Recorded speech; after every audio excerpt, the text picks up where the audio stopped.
이번 시간에는 회원가입 인프라 구축편입니다. 자, 여러분, 큰일 났습니다. 왜 제가 이런 말씀을 드리냐면은, 이제 테스트 코드를 이제 준비를 했는데, 리파지토리 부분을 이제 구축하는 부분이죠. 인프라가 이제 메인이. 그래서 이제 제가 이제 데이터 JPA 테스트를 이용을 해가지고 이제 테스트 코드를 이제 준비를 하고 있는데, 이 설정이 일단 배보다 배꼽이 더 큰 그런 귀찮은 사항들이 있었고, 그 다음에 이제 인프라 모드를 제가 지금 분리한 상태인데, 이게 어제는 됐다가 오늘은 안 되고 막 네, 이런 경우가 있었습니다.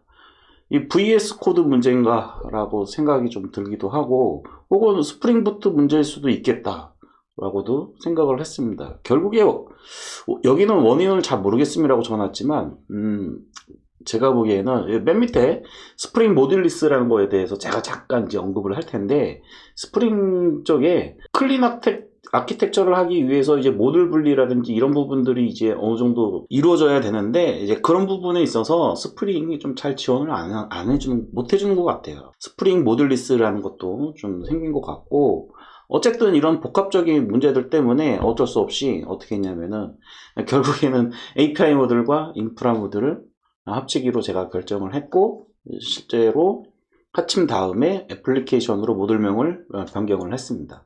나중에 이제 스프링 모듈리스라는 것이 이제 본격적으로 사용해질만 하면은 이거를 이용을 해서 한번 다시 분리를 시켜볼까 생각 중에 있습니다. 기존에 이제 나눴던 걸 합치는 거는 뭐 대부분의 경우 그렇게 어렵지 않죠. 근데 합쳐져 있던 거를 이제 분리하는 게, 소프트웨어에서는 그렇죠. 합쳐져 있던 거를 이제 분리하는 게 훨씬 더 어려운 일이기 때문에 그렇게 어렵진 않았습니다.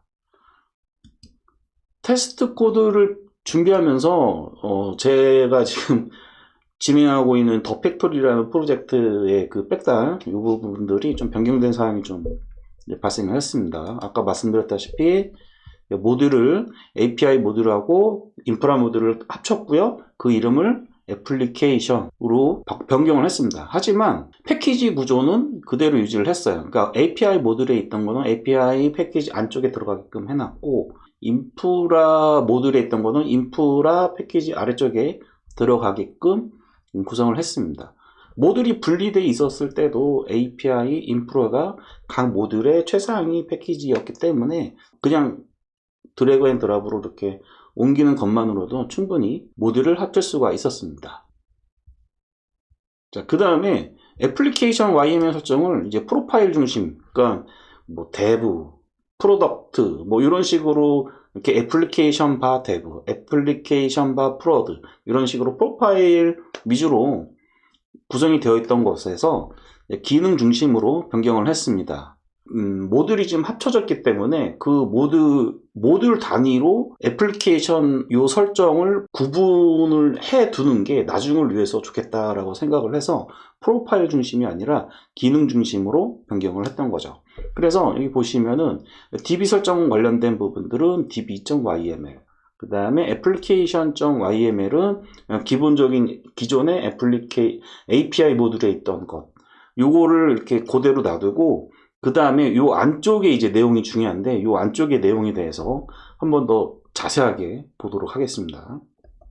애플리케이션 모듈에 이제 소스, 메인, 리소스에 보시면은 application.yml이 있고 application 바 db라는 파일이 두 가지가 있는데요. 여기 보시면은 db에 먼저 볼게요. db에 보시면은 이제 각 프로파일별로 유닛 테스트, 대부 이런 식으로 이렇게 가운데 바 3개를 쓰게 되면은 파일 하나에서 프로파일을 분리를 할 수가 있거든요. 스프링에서는.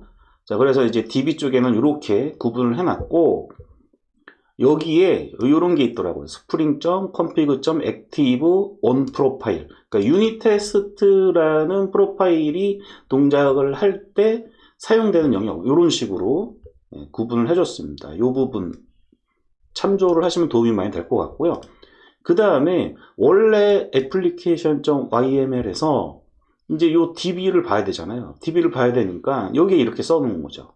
스프링 프로파일즈의 액티브는 일단 기본적으로 유닛 테스트로 해놨고, 저는 이제 개발할 때는 유닛 테스트를 하는 게 목적이다 라는 거를 또 소리치고 싶었어요. 그래서 액티브를 로컬 뭐 이런 식으로 안 하고 유닛 테스트라고 정했습니다. 그리고 나서 include라는 것을 쓰게 되면은 이렇게 분리되어 있던 애플리케이션 가운데 DB, 요 DB 요겁니다.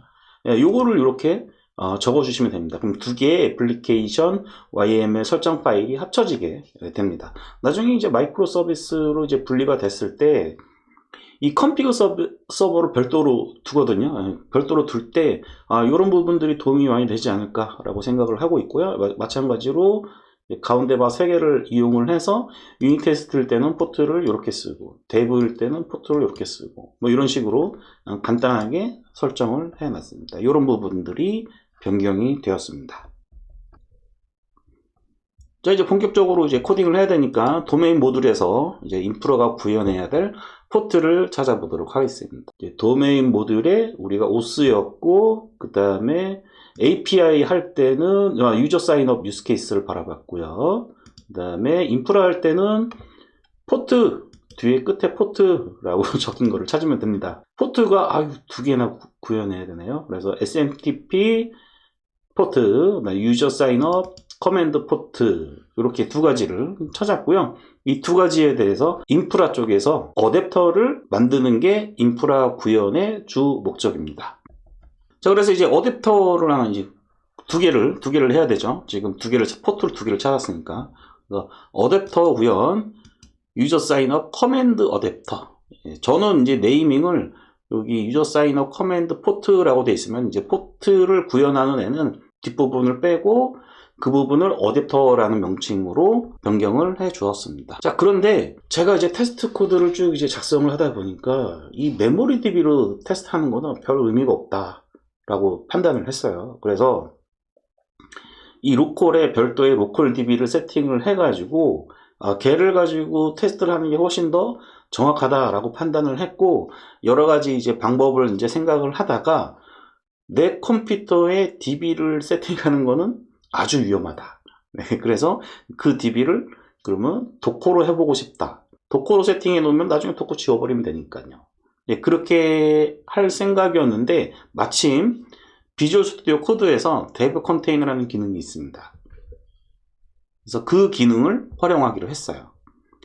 그러니까 개발 환경을 이제 DB를 도커로 이제 세팅할 수 있게 된 거고, 로컬 DB를 도커라는 독립적인 컨테이너 안에서 운영할 수 있기 때문에 삭제하고 생성하는 게 아주 자유스럽죠. 테스트에 아주 자유로워졌다라고 저는 판단을 하고요. 스프링부트에도 물론 이제 테스트 컨테이너라는 기능을 이용을 해가지고 뭐 테스트를 수행을 할 수는 있긴 한데 이거를 도입하지 않은 이유는 제가 잘 몰라서 일단 또 공부를 해야 되잖아요. 귀찮아요. 지금 이 클린 아키텍처를 지금 구현하는 이 전 과정을 지금 한번 쭉 해보고 있는 상황에서 또 공부해야 되니까 아주 머리가 아파서 일단 제가 알고 있는 비주얼 스튜디오 코드의 데브 컨테이너를 활용을 하자. 결국에는 이제 데브 컨테이너도 제가 이제 보여드릴게요. 이거를 실제로 보는 게 좋을 것 같습니다. 이렇게 데브 컨테이너를 이용을 하게 되면은 도커가 이렇게 2개 떠요. 이렇게. 지금은 제가 이제 세팅을 이 비주얼 스튜디오 코드에서 미리 이렇게 도커 컴포즈를 만들어 놓은 이런 것들 미리 만들어 놓은 것들이 있는데 그 중에서 이제 자바하고 포스트그레스 2개를 합친 그런 것들을 제공을 해주더라고요. 그래서 걔를 실행을 하게 되면은 이제 이렇게 뜨게 됩니다. 근데 얘네들을 도커로 일일이 다 띄워줘야 되냐? 아니다 이거죠. 비주얼 스튜디오 코드에서는 그냥 원격 탐색기에 보시면은 이렇게 여기 보시면은 이제 개발 컨테이너로 선택을 해 주시고 그런 다음에 이 프로젝트를 그냥 여기서 로드를 하게 되면은 로드 할 때 이 도커가 알아서 이렇게 띄워지게 됩니다. 자, 요거를 이제 어떻게 활용하는지에 대해서는 데브 컨테이너 활용 영상은 이렇게 만들어 둔 게 있고요. 데브 컨테이너를 이제 이용해 가지고 프로젝트를 열게 되면은 어떤 일이 발생을 하냐면은 이 폴더를 볼게요. 여기 보시면은 .dev 컨테이너라는 요 폴더가 생기고 요 폴더 안쪽에 이렇게 dev 컨테이너 그 다음에 도커 파일 이렇게 생성이 됩니다. 그럼 얘가 프로젝트를 로드를 할 때 요거를 이용을 해서 도커 파일도 만들고 도커 컴포즈를 이용해서 도커도 실행해주고 이런 일을 비주얼 스튜디오 코드 이 데브 컨테이너 확장이 알아서 작업을 해줍니다. 너무 편하더라고요. 그런데 이제 저는 이제 인프라 쪽에 DB 세팅을 최초에는 마리아 DB랑 보시면은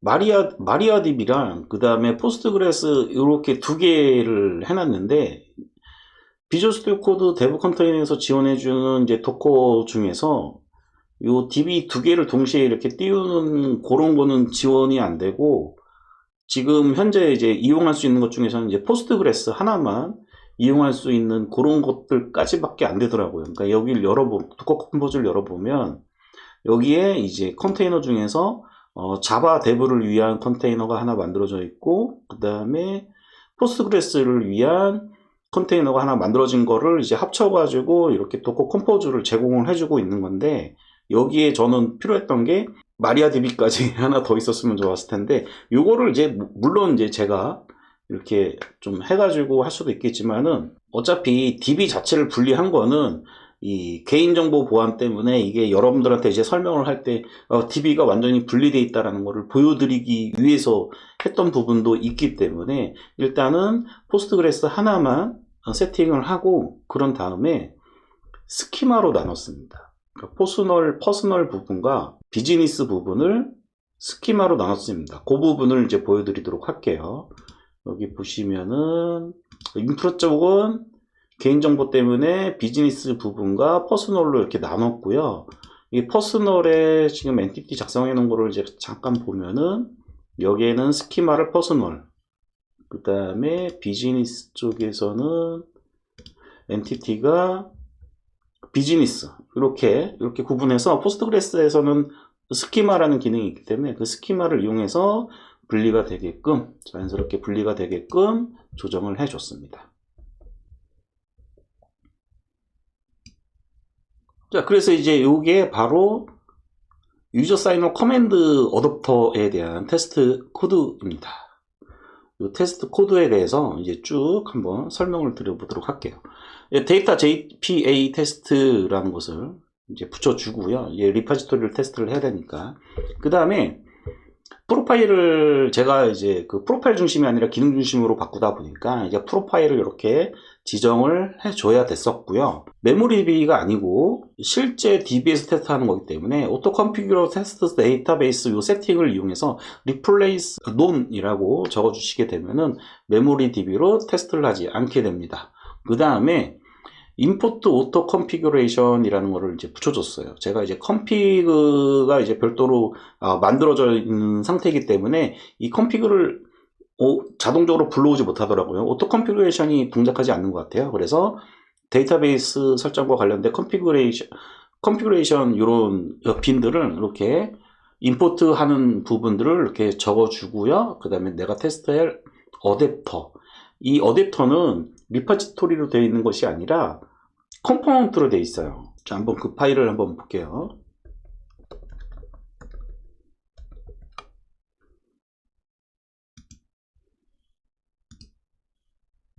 이 어댑터는 컴포넌트로 구현이 되어 있기 때문에 얘도 못 불러오더라고요. 그 이유는 제가 자료를 찾아보니까 이제 데이터 JPA 테스트라는 이 어노테이션이 리파지토리만 불러오는 것 같아요.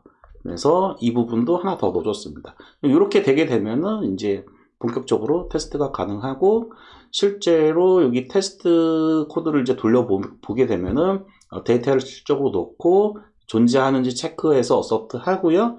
그리고 나서 자동적으로 제가 이제 롤백 이런 것도 이제 많이 써봤는데 이게 좀 잘 안 먹더라고요.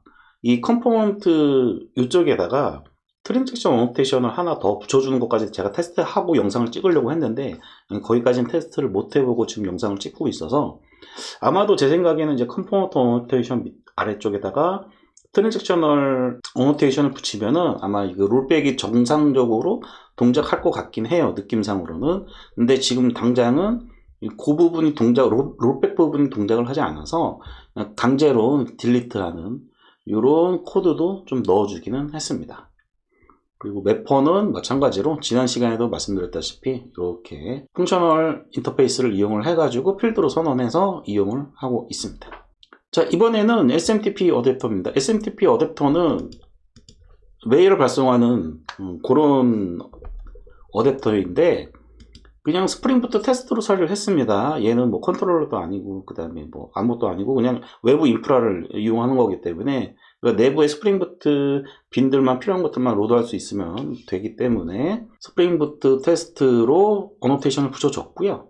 그런 다음에 SMTP 어댑터 오토와이어드 이렇게 처리하고 테스트 코드를 작성을 했습니다. 자, 얘는 지금 메일 서버랑 그 메일 인프라하고도 연동이 돼야 되는 부분이라서 얘 소스를 한번 볼까요? SMTP 어댑터입니다. 여기 보시면은 이제 투두 그냥 놔뒀고 여기에다가 unsupported operation exception을 이제 호출하게끔 exception을 뿌리도록 아직 기능이 구현되지 않았다라는 걸 의미하는 거죠. 그 부분에 대해서만 테스트 코드를 작성을 했습니다. 자, 우리가 이제 차후에 실제로 외부 메일 서버랑 연동하는 기능을 이제 구현하기 시작한다면은 이 테스트 코드가 실패를 하겠죠. 그때 되면 이제 요 부분을 수정을 하시면 될 겁니다.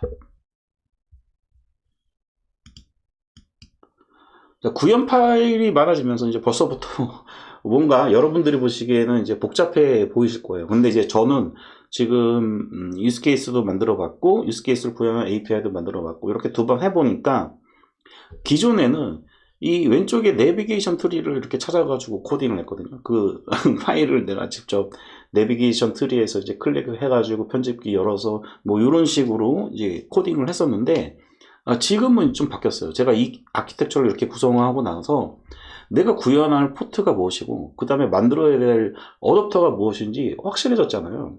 그러면은 내가 구현해야 될 포트에 대한 이름 그 하나만 외우고 있으면 돼요. 방금 전에도 제가 여기 이렇게 보시면은 SMTP 어댑터 제가 구현해야 될 포트는 SMTP 포트였죠. 요것만 외우고 있으면 되는 거예요. 그 뒤는 네이밍 규칙이 있으니까 어댑터 이렇게 바로 나오죠. 테스트도 바로 나오고 이런 식으로 코딩하는 습관이 변경이 됐습니다. 맥에서는 이제 커맨드 P죠. 그 다음 윈도우에서는 컨트롤 P. 그 다음에 인텔리제이를 쓰시는 분들은 Shift 키 2번 이렇게 누르시면 되고 결국에는 패키지 복잡성에 얽매이지 않게 된 부분들이 굉장히 저는 제 나름대로는 굉장히 좋았다. 익숙해지면 아무것도 아니고 실제로 내비게이션 찾는 시간보다 단축키를 이용해서 파일을 찾을 때 내가 그 파일을 알고 있으면 훨씬 더 빨리 찾을 수가 있잖아요. 예, 그런 식으로 습관이 병행이 되었습니다. 저도 나름대로 만족을 하고 있어요. 마지막으로 스프링 모듈리스에 대해서 잠깐 언급을 하고 넘어가도록 하겠습니다. 멀티 모듈 구성 시 이제 모듈이 잘 배치되어 있는지, 저 같은 경우에는 도메인, API, 인프라 3개로 됐잖아요. 근데 이게 제대로 배치가 된 건지 모듈 간의 순환 구조가 발생하지 않는지 이런 부분들은 개발자 책임이었죠. 그 모듈을 배치하는 사람. 자, 그 다음에 방금 전 이 인프라 구축 부분에 있어서 제가 결국에는 모듈 분리했을 때 테스트가 실패해가지고 합치는 그런 결과를 나왔죠. 그래서 결국에는 저만 그런 것이 아니라 이런 클린 아키텍처를 구현을 하다 보면은 어떤 특정 영역에 대한 모듈을 분리해야 할 필요성에 대해서 굉장히 개발자들이 많이 느꼈을 것이고 그 부분을 실제로 스프링부트를 통해서 구현을 하고자 했을 때 문제가 많았을 겁니다. 결국에는 스프링 쪽에 요청을 많은 개발자들이 했을 거고요. 저도 마찬가지로 이 인프라 구축편을 통해서 모듈 분리 시 스프링에 좀 약점이 좀 있다라는 부분들을 많이 깨달았습니다. 저도 이제 스프링에서 모듈을 지원하는 것에 대해서 자료를 찾다 보니까 스프링 모듈리스라는 것이 작년에 나온 것도 아니고 올해 2023년 8월에 1.0이 됐더라고요. 자, 그래서 이제 아직까지는 프로덕션 레벨에서 사용하기는 아마 힘들 겁니다. 그래서 한 1, 2년 정도 더 지속적으로 보고 요게 좀 안정화됐다. 2.0, 3.0까지 올라갔다. 그러면은 저도 내년이나 내후년쯤에 다시 한번 인프라 모듈을 다시 분리하는 작업을 한번 도전해 보도록 하겠습니다. 오늘은 여기까지 하도록 하겠습니다.